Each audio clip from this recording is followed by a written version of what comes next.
Today, we will talk about the fascinating world of art history to explore the very first paintings ever created that depict the birth of Christ. These early masterpieces mark the beginning of a long tradition of celebrating Christmas through visual storytelling. As some of the earliest artistic interpretations of the Nativity, they provide a glimpse into the faith, culture, and creative expression of their time. From the humble manger scene to the celestial presence of angels and shepherds, these pioneering works set the foundation for centuries of artistic depictions of Christ's birth. Join me as I uncover the origins of this sacred narrative in art.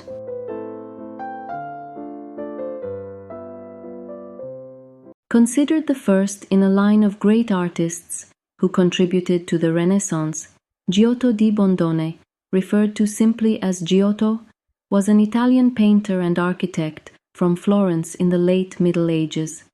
His Nativity is part of a fresco cycle dedicated to the life of the Virgin Mary. Here, Giotto changes the story of the Nativity slightly by adding an ox and a donkey. The ox is a symbol of the New Testament, while the donkey symbolizes the Old. Together, they show us the contrast between those who see and know, and those who are blind to the new light that came with the birth of Jesus Christ. The faces and body language in the scene display strong human emotion. Mary casts a long, sad look at Jesus. Her sadness projects the future when she will see her son on the cross. With this painting, Giotto shows us the Nativity in an entirely new way. It's filled with intense human drama. The mother and the baby are making eye contact. We see their strong connection.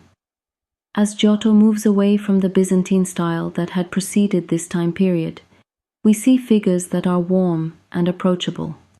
This was truly something new for its time.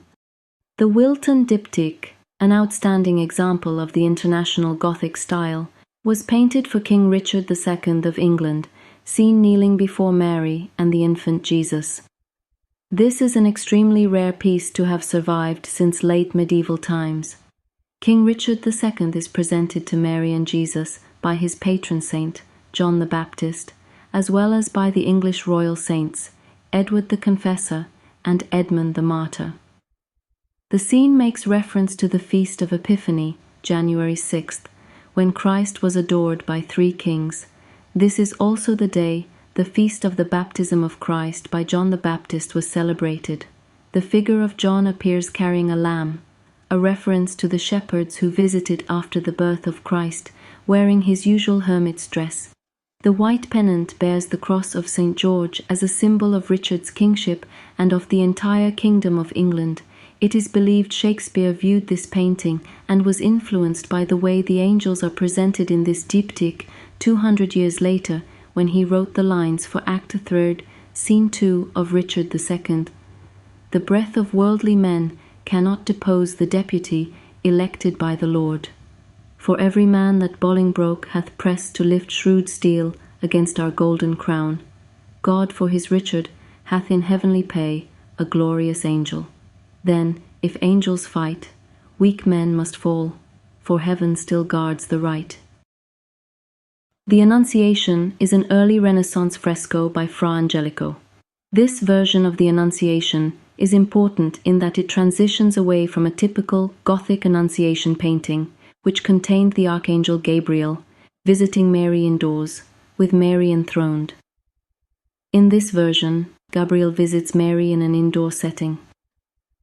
Angelico is credited as the inventor of this new type of composition. He's made a work of art that shows us the transition out of the Gothic period and into the Renaissance in the way he handles space and lighting. He's an artist who is known by art historians as a rare and perfect talent. In the Annunciation, we see why. Geertgen tot Sint Jans, meaning Little Gerard of St. John, was an early Netherlandish painter who died at the young age of 28. Not much is known about him, yet he gave us one of the most beautiful interpretations of the birth of Jesus in his Nativity at Night. It has been called one of the most engaging and convincing early treatments of the Nativity as a night scene. A brilliant light in the foreground comes from Jesus as he lay in the crib, illuminating his mother, Mary. As she bends forward with her hands in prayer, we see Joseph standing in the background. We see a second contrast between dark and light as the angel announces the birth of Jesus to the shepherds. The shepherd's fire gives us a third and lesser light source. In the 14th century, Saint Bridget of Sweden wrote of the idea of the infant illuminating the nativity scene. She wrote that the light of the child was so bright that the sun was not comparable to it. A century later, Geertgen creates this idea by using extreme contrasts of light and dark to heighten the sense of the miraculous birth of Jesus. Mystic Nativity is the only signed work from Italian Renaissance master Sandro Botticelli. Botticelli shows Mary and Jesus as larger than others, as well as their surroundings, which is a practice of the medieval style of representing figures. We see a scene of joy and celebration, yet we also see dark premonitions. Jesus lays on a shroud which is representative of the one he will be wrapped in after his death. There are angels at both the top and the bottom of the scene. Heaven appears at the top as a great golden dome. Angels on the bottom are consoling three men, lifting them up from the ground as seven devils descend into the darkness of the underworld. In Renaissance times, paintings depicting the Last Judgment showed both the damned and the saved on the day of reckoning at Christ's second coming. In Mystic Nativity, Botticelli is telling us not only to recognize the birth of Jesus, but look ahead to the moment when he will return. This painting by the Italian High Renaissance artist Raphael was commissioned by Pope Julius II in honor of his late uncle, Pope Sixtus IV, and simply required that the Virgin and the infant Jesus should be in the company of Saint Sixtus and Saint Barbara. The infant Jesus and Mary appear surrounded by a brightness so intense that the saints can hardly bear it. Mary stands on the clouds to reveal Jesus to the world as its Redeemer. Saint Barbara is gazing down toward the earth, making sure we are aware that Jesus Christ is being presented to us. This is a most impressive work of art. Some have claimed to have reached a state of religious ecstasy, an increase in spiritual awareness accompanied by visions and emotional euphoria, at the mere sight of the canvas. This piece includes the famous Raphael's cherubs. They appear at the bottom of the painting. The winged angels have been heavily marketed over the past few decades in postage stamps, on postcards, on clothing, and many other ways. So why did Raphael include cherubs in this work of art? According to some art historians, it's believed that children would come to watch Raphael as he painted the Madonna. Raphael, being struck by the way they gazed wistfully as he worked, captured to perfection their expressions and placed them on the faces of the most famous cherubs in history. This painting by Flemish artist Pieter Bruegel the Elder is considered one of the greatest paintings of all time and is said to be the world's most popular classical Christmas card design. It is one in a series of paintings in the medieval and early Renaissance tradition of depicting different times of the year, which showed various rural activities work to represent different months of the year. We see hunters returning from an unsuccessful expedition. Visually, we have a sense of a cold, calm, wintry day. Colors are muted and trees are bare. Looking past the hunters, we see an array of busy people, adults preparing food at an inn, as well as silhouetted figures ice skating and playing hockey. The 1560s was a time of religious revolution in the Netherlands, so art historians believe the meaning of hunters in the snow is simply that man himself is a powerless entity and at the mercy of the natural seasons and rhythms of the year. It implies only faith in God can bring us meaning and comfort.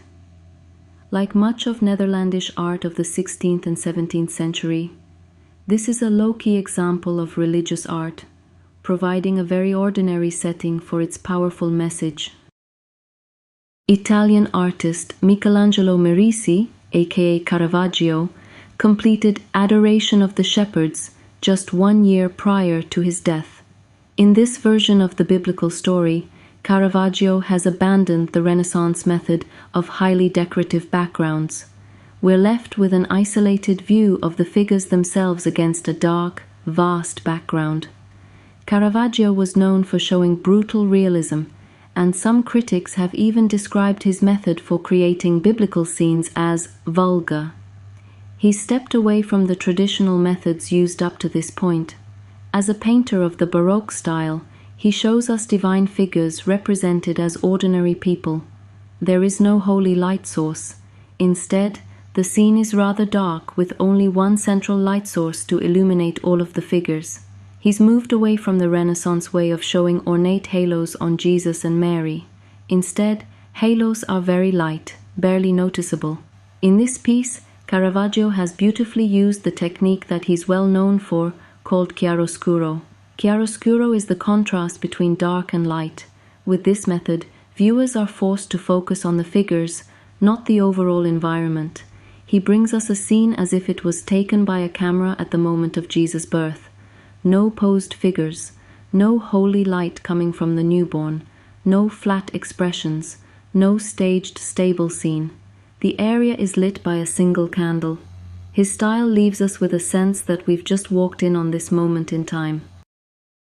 Guido Reni was an Italian painter of high Baroque style. In his The Adoration of the Shepherds, he shows us the scene when shepherds arrive soon after the birth of Jesus. This is based on the account in Luke's Gospel, which describes an angel appearing to a group of shepherds, telling them that Christ had been born in Bethlehem. A crowd of angels followed, saying, "Glory to God in the highest, peace on earth to men of good will." Stylistically, Reni has taken a high viewpoint in which angels balance the composition, while also reflecting the light coming from the newborn. A few well-known Christmas carols that make reference to this story include "O Come All Ye Faithful," "Silent Night," and "What Child Is This?" Considered the most important German artist of his generation, Caspar David Friedrich was a 19th century German romantic landscape painter. In Winter Landscape, Friedrich combines a landscape motif with religious symbolism, a common style seen in many of his works. This painting represents the hope for salvation through the Christian faith. We see a crippled man in the foreground who has abandoned his crutches. He rests against a rock before a crucifix with his hands raised in prayer. He has arrived at his destination. The man feels hope at the sight of Jesus on the cross, the hope of the resurrection. The Gothic church in the background mimics the shape of the trees in the foreground. As it emerges from the mist and rises from the ground, it symbolizes the promise of life after death. As we conclude our journey through the first ever paintings of Christ's birth, we are reminded of the enduring power of art to tell timeless stories. These pioneering works not only capture the profound significance of the Nativity, but also serve as a bridge to the past, connecting us to the faith, culture, and creativity of those who first brought this sacred moment to life on canvas. May their beauty and meaning continue to inspire us this Christmas season and beyond. Thank you for joining me in exploring these extraordinary treasures of art history. Until next time, love the art that surrounds you and let it inspire your heart and soul.